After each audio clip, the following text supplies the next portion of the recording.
Well, I decided to. This camera presented a. I deleted all these videos, right, to clear the slate. Really, the big deletion, and then the camera was facing the other way, and I thought this looks pretty good. Well, we'll start fresh.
Now, how important is that?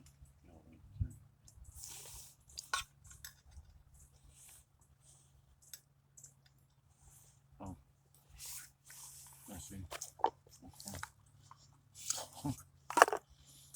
I should have just took it. I'm sure he felt stupid. I just had it. He was answering my question. Understand? So, that's all I there's more. Do you need a license? Yeah. Oh, you have to answer my question. You just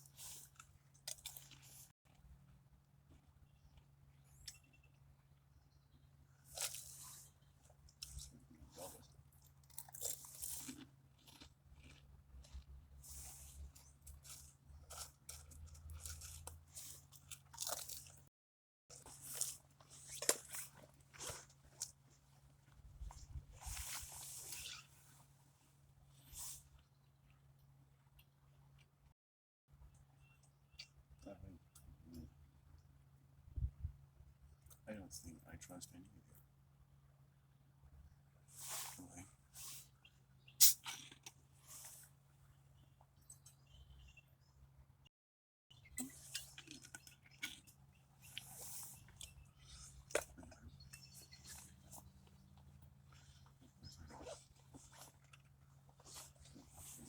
Let's see. Well, it looks like we're okay. I just had a huge panic attack. I was walking back up the beach. My body is literally just going through different levels of shock that resonates with recent horrible events in my life. I can't imagine what it's like, and then it just at some point it has to stop. I have to go on with my life at some point. I don't mind dedicating a certain amount of time to things that, even if they're difficult. After all, I'm lucky. I have family. I have my mom. She's bought got 5 or 6 cedar trees to now. So now we can have like a border. It's just like changed our entire house because they cut down the bushes, right? So now we can have some fucking trees there. And what's great about it is that there's a creepy woman who was looking at our place the other day. My mom knows her. I call her the creepy woman. So she's going to come out of her apartment tomorrow, the next day, and see not only did I catch her staring, but she doesn't realize that someone caught her staring at us. Is now we're going to erect a border. So we've responded. This is how little we want her attention. We're willing to do something about it. And that's going to teach her something on that level. So I'm really happy about that. That's really good. Like Thor, my mom, part of Thor. My mom is protecting us. Just naturally. She's protecting me. She's went and gotten trees to put between us and the world.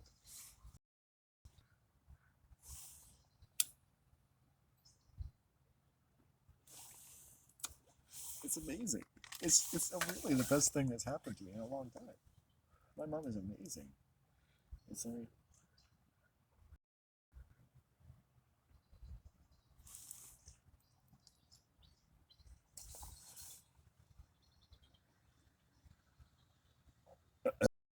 changes the course. It changes the course. I spend my day around cedars, so it's like nature has protected me. It's weird because I put a cedar bough on a stone the other day and came home and I've had my share of anxieties the last couple of days. And sure enough, nature has responded. I need help defending myself. My patience has been rewarded.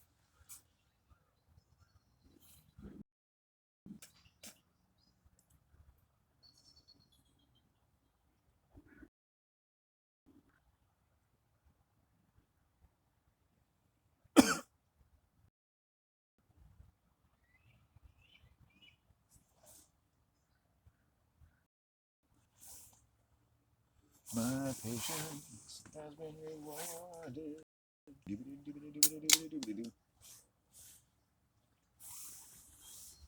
I've never done this. In all the years I've made videos here, I've never made one. This seems like a good video to upload. Then I could say, I uploaded something.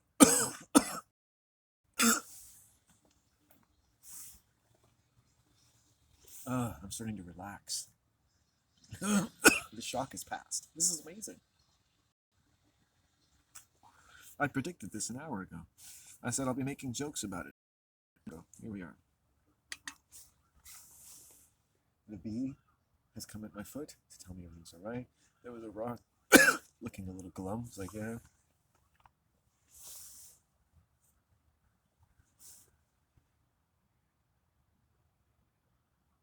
Now they're looking self-satisfied. Okay, I think we made it through that shock.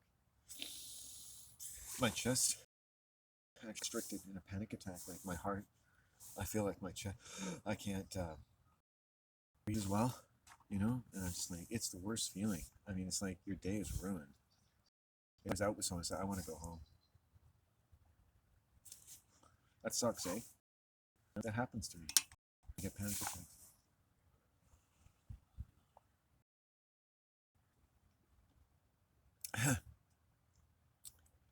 It's the person out there. We're okay. We're okay. We're okay. I feel a lot better. I might still get a headache later, so I'm gonna make. Don't be super. You get another headache, but we're going through that panic attack. The headache I had last night. The panic.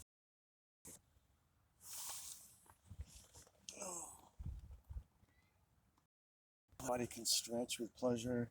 I had a kink in my neck for a couple days, so that was.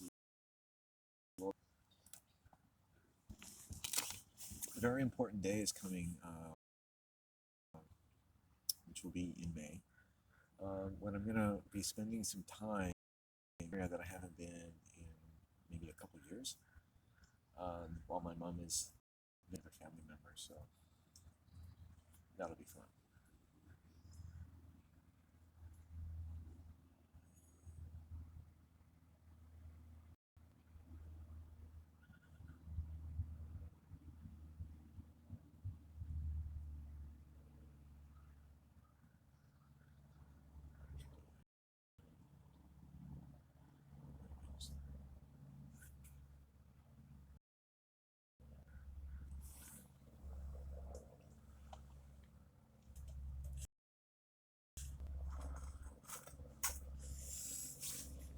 Wow, yeah, I feel a lot better. There's still like some residual shock. It's like talking to my mom. Just that was like the symbol. The trees for protection. Nature is there to protect you. You are protected. There's been this lack of border around our porch or our sort of apartment landing, I guess you could say. And now my mom bought some trees, which also gives us a little more longevity because I felt like I've just been threadbare in terms of feeling good, just tatters inside. Like it just, I feel like in ways that it would be hard to explain or explanations of mine that would be hard to accept. That different experiences, whether they're right, maybe innocent or not, in my building now up to the last few days and months, up to yesterday morning, have really eroded my feeling of sanctity in my building and in my home. It really has. And I just want to acknowledge that. That's safe to acknowledge that in myself. My sense of trust and safety and dignity in that building, mom, at home and moving about and doing my affairs has been eroded. It just has. I could go on and on about how, but it has. It's been eroded. It's been eroded for some time. My mom getting these trees is like now like the reinforcements coming in. That this exposure outside now is going to be, my mom has fixed it in a way that we can control so that no one can cut them down. And it's at a boundary. My mom is absolutely right. She said, if you don't have any trees around here, people find it hard not to look. Unfortunately, invites unwanted attention. I'm not sure if that's true for me. I've, scarily enough, I've walked the building now thousands of times and never felt much more than a very peripheral interest in the neighbor's back porch. Ever. Especially if there are people back there. But at all, at any time of day. It just doesn't interest me in the way that I wouldn't want someone to look at me. Now, it may be that people who live on different floors that don't have that to worry about feel a little more curious, or maybe that's like an economic advantage they have in being able to gaze in such a way that will not be reciprocated. But even like walking around different places, I know people's backyards, ever. So for someone to stand there at any time of day and not be drunk and to be staring at our back porch in a way that I can notice, and someone that I'm already quite uncomfortable with, is alarming. And I'm really pleased that my mom on the other side, and Thor, and that my mom and I have come into kind of some eerie coordination of the last few days. The protection of my home. Something fortuitous has happened, which has set up a boundary now, which I think will begin a time of recovery. Like, we need to take more responsibility for our boundaries where we live. Making peace with our boundaries. Like I said to my mom, don't bother the landlord about fixing the tap because we've essentially fixed it by putting a rag on it. He knows about it. I guess he'll fix it when he wants to. Let's leave it at that,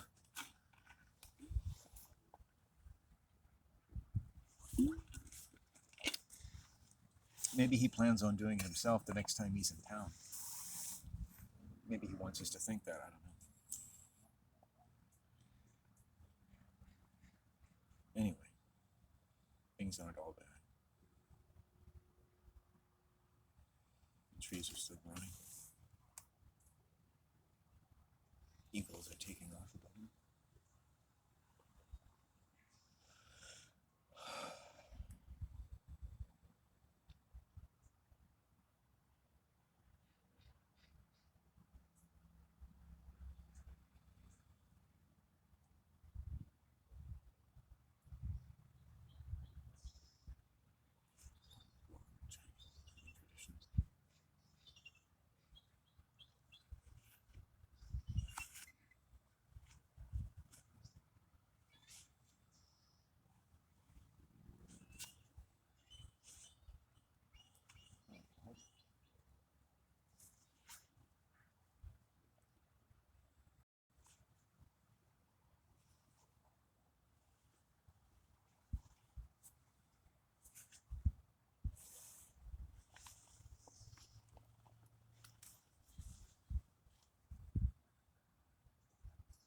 It's gonna be okay, man. It's like I've been wanting to hear those words my whole life.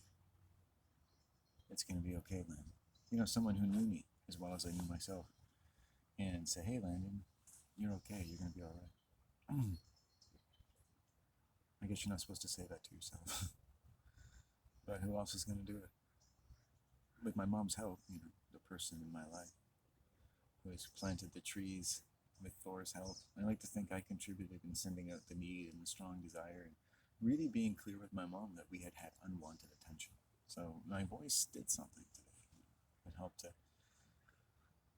and I said, let nature take its course. I say to myself all the time, let nature take its course, let nature take its course, do what you need to do, let nature take its kind of maybe as like Taoist thing.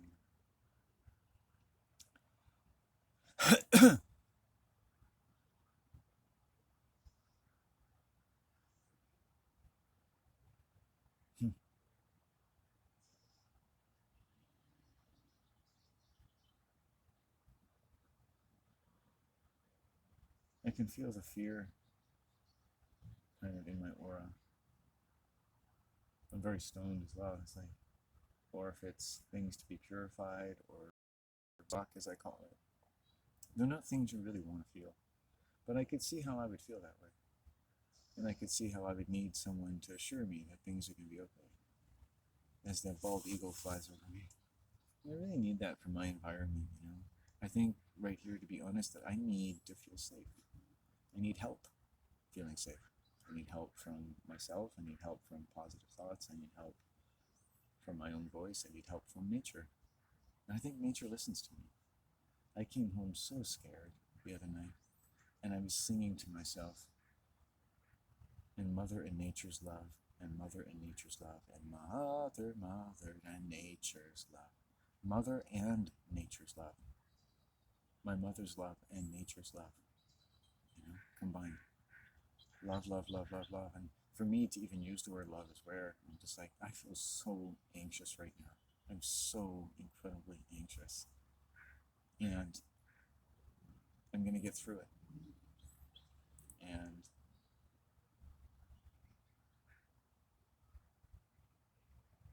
I'm going to be okay. And I can find a way to feel safer. If I don't feel completely safe right now, that's okay. I am safe. I am eminently safe. And build better boundaries. And if I need to do things to make myself safer, I will. And like myself, it takes a risk. It takes opening up to being vulnerable to not nice things, to be clear about your boundaries, really clear with yourself, and if necessary, with in all ways. And it's something that wasn't really emphasized in my growth ever, was my own boundaries. You know, thinking about it all you want, you know. And my whole life can be about complaining about bad boundaries, or it can be about making better boundaries. You know, and I live on both sides of that. Going through the results of not, in a sense, my part would be not having good enough boundaries, in experiencing shock and well, inappropriate things. Yeah, if you were to look at my face right now, you would say, okay, that's real pain there. And I would say it's not the same as other people's pain, but anyone out there, maybe, with all the right boundaries in place, we're all different people. We shouldn't be messing around with each other's pain at all. Anyone who'd ever been molested, or sexually harassed, or shocked, or hurt, or unloved, or thinks they are, or thinks other people are, I could understand how that feels. I can understand how that can make you anxious and give you panic attacks and depression and feel unsafe every day of your life, or try to feel safer, and there's just something wedged into your life like a logger's axe to assure you and to caution you, really, to never feel too safe, because anything can happen. Just as you get comfortable, the worst thing will happen. Ooh. Now, I relate to that dread, and I want to get rid of it. Don't, you know, I do. And if you have, great. Don't let me wish that curse on you, that terrible curse. Because if I could convert everything I dislike about the world to an emotional baggage I bear, it's probably thinking that things, I don't deserve to have things better, or maybe I imagine things to be worse than they are. I make life bad for myself, and these types of things. Or, you know, I just live with a kind of shock that oppresses me and will more or less be jolting me the rest of my life. And I may never, ever come back from it. And it may open myself up to worse. But look around. That doesn't make you feel safe, does it? But then I look around me and I go, what do I have? I'm surrounded by the singing of bald eagles. And I'd like to put that into a poem right now. I was surrounded by the singing of bald eagles. I was surrounded by a people that I wanted to be a people when I felt as scared and why that I'd ever needed or suffered some unneeded need to feel in some horribly isolated from everything that would be professional consideration for what I'm allowed to be terrified of, when or where or how long or at what age. And all these things have anxieties and discomforts that may not be appropriate for you people. I mean, when is anxiety appropriate? When is anxiety appropriate? I grew up with a young man who went into military training, and he told me some of the things they had to do, like jumping into water from a height and being flown, trapped into something and going into a pool. These are things that would terrified me. Terrified.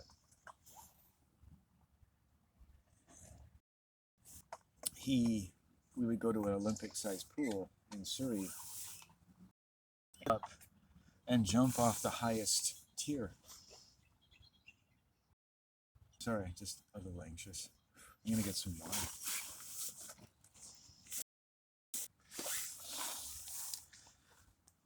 Just sit with it. It's okay. The moon is going through her phases. Remember, I assured myself I'm going to be okay. I don't want to be about my anxiety. If I have the space to do this, let's do it right.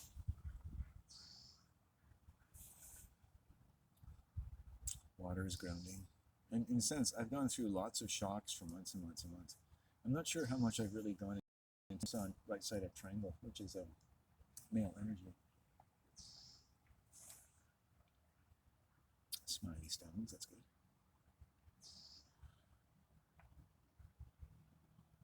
Shock and fear from shock, and let's say you have fears. The fears may not be explicitly connected to the source of the shock. In other words, they could be stray fears. And just experiencing the anxiety of shock doesn't mean the fears will come true. So part of anxiety is the fear. Whatever, you might not want to tell somebody, right? What are you afraid of? You might not want to say it out loud. It's like the name of Voldemort. What are you afraid of? Anyway, I'm like a child. Just very vulnerable. I think I've courted intense vulnerability in my life. And you never feel so vulnerable when things happen to you that seem wrong. And they're things that are bound to shock a human being. But other human beings don't seem to care or can't. And how human beings can seem to sort of be relieved of their inhibitions about doing things to people that they would never normally say that they would ever have a desire to do. And feel okay about it. And because I've seen those things, because I've felt those things, because I've spent years of my life feeling the shock of those things and trying to deal with it, and know that if you do everything right, it's never enough. Nothing will ever make up for it. At best, it will recede to a dull ache. But to tell somebody the story, maybe even 10 years later, would be to see you suddenly erupt in anger, even 20 years after the fact. So that someone would ask Landon, what are you really so angry about? And if the story is like, well, look, there's all these contexts, but somebody humiliated me in public. Oh, humiliation, yes. And was it preceded by unwanted stress? Like threats? Yes. Did it alter your safety and to go about your life? Yeah. Well, here's where you need a Jewish lawyer. And if I were just my own Jewish lawyer, I'd say, well, that's harassment. Really. That's something you can sue someone for one. Okay? and then proceeding again as an imaginary Jewish lawyer, if that's significantly a 5, and if it was from people who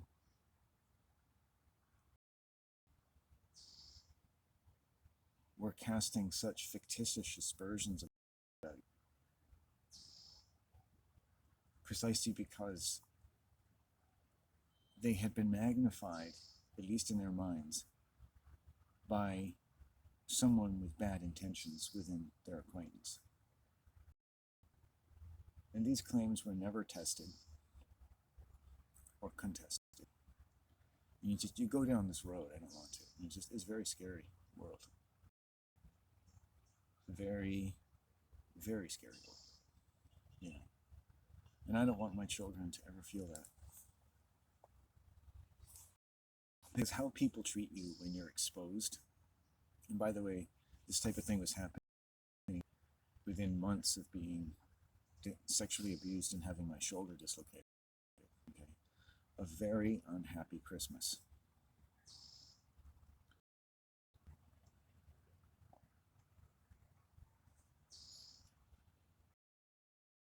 By something else next spring. And it was preceded by something else next winter. Or it was preceded by something else. I think it was preceded by something else the next spring. Or something like that. It was close together. Years kind of blur. I think it was like 2019 and then 2020 and then the end. That's right. 2019, spring of 2020, and the end of 2020 were, without a doubt, 3 of the most traumatic things that ever happened to me in the span of a year. In fact, within 2 weeks of that Christmas day, a year later, happened that would change my life.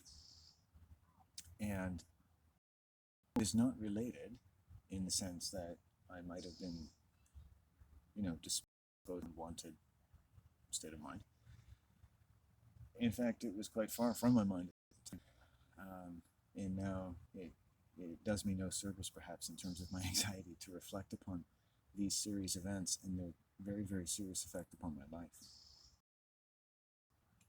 So that making this video, I think with the camera turned around the way it is, it's kind of preferable.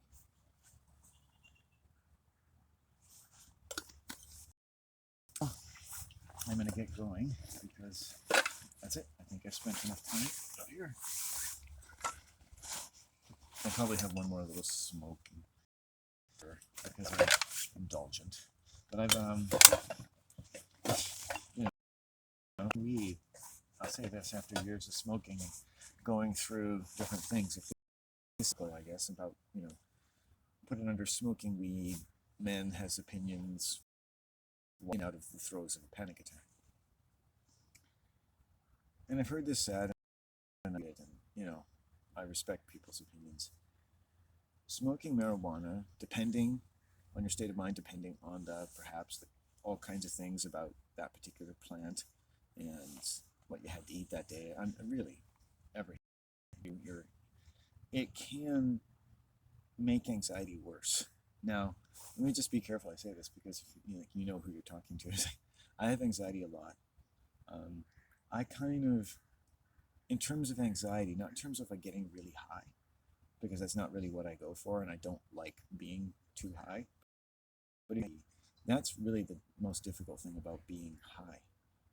And if you're high, even in the realm of things that can make you feel more anxious, it'd be silly to say, let's say you already were anxious and you smoked a lot of weed, and your friends say, hey, you'll feel a lot better, you could feel even worse. You could feel your friend means well. It's not his fault, and he thinks probably very nicely and rightly about marijuana as far as he knows. But it just so happens. And he might say to you, and if he's a good friend, he'd say, okay, look, I hear that you're more anxious. Let's go off somewhere private and quiet and just sit down together, and I'll protect you. Okay? I'll be your pot friend. Especially if it's a new experience for you, or marijuana.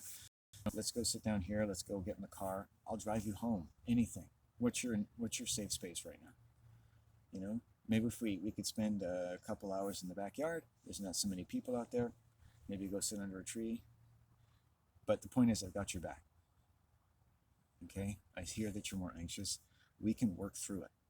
Chances are, weed is, if you're with a positive person who's got your back, weed is a positive plant, you could say, and you could be very anxious. Humans have all kinds of, things that can make them anxious. They could have had a hard day. They could have, they could have got some bad news. They could have just always had social anxiety. And maybe they just realized how acute it really is. Sometimes we don't really know how anxious we are. And you need a friend there. A lot of people who drink who are socially anxious. So why not people who smoke? So if you're already disposed to be anxious, marijuana makes you very sensitive and alert and aware. And depending on your state of mind, certain information about people's body language takes on different levels of importance. As you would expect, by the way, you expect your mind to do that. Like a lens and an aperture, it adjusts automatically in terms of what's a priority. Now imagine if you're already feeling anxious, maybe some of these people don't like you, maybe you don't know them, maybe you're just in a bad mood, and they may not want to get to know you. Who knows?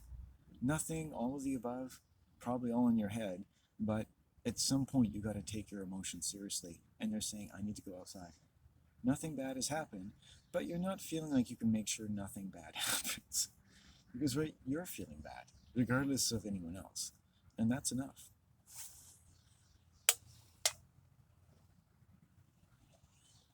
I was introduced to marijuana by someone who gave me too much to eat. And they were really not very nice about it. And another person gave me too much to eat. They were a bit better. They sort of got my back. I was scared. And the other person was, again, somewhat ambivalent. And I think, as someone with anxiety, it's kind of a make or break thing. If I can't spend time with someone and I'm anxious and they don't have my back, I just your value to me at that point, your stock generally tends to fall, which is not your fault so much as it is, your responsibility to get my back if I want you to be around me.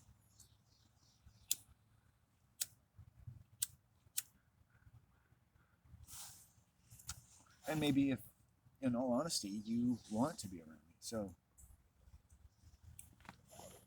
I'm much less likely to feel anxious if I'm hanging out with someone personally. But